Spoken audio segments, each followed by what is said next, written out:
Hi friends, நாங்கள் இன்றைக்கி எங்கே வந்திருக்கோம் அப்படின்னா என்னோடய ஃப்ரெண்டு மேரேஜுக்கு தான் வந்திருக்கோம். மேரேஜ் வந்து முடிஞ்சிருச்சு, லேட்டாக தான் நாங்கள் வந்தோம். இங்கே வந்து பார்த்தா என்னோடய ஃப்ரெண்ட்ஸ் யாருமே வரலை. சரி என்ன பண்ணேன்னு தெரில, சரி கிஃப்ட்டு கொடுத்துட்டு ஃபோட்டோஸ்லாம் எடுத்துகிட்டு இருப்போம் அப்படின்னு சொல்லிட்டு இருந்தேன். ஃபோட்டோஸும் எடுத்தாச்சு. அதுக்கப்புறம் பார்த்தீங்கன்னா டைம் வந்து 12:00 தாண்டிட்டு, சரி நம்ம வந்து சாப்பிட்றலாம் அப்படின்னு சொல்லிட்டு ஃபஸ்ட்டு பந்தியிலே உட்காந்து சாப்பிட்டாச்சு. சாப்பாடு பார்த்திங்கன்னா ரொம்ப நல்லா இருந்தது. என் பையனையும் தடவை எங்கள் பக்கத்தில் உட்கார வச்சு அவனுக்கும் தனி இலை போட்டு சாப்பிட வச்சிட்டோம். அவன் வந்து சாப்பிட மாட்டான். சரி அவன் வந்து ஏதாவது பண்ணிகிட்ருப்பான் அப்படின்னு சொல்லிட்டு அவனுக்கு தனி இலை போட்டு உட்கார வச்சாச்சு.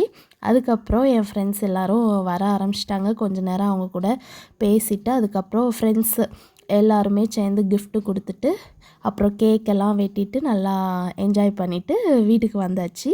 அவ்வளோதான். நெக்ஸ்ட் வீடியோவில் பார்ப்போம். பாய்.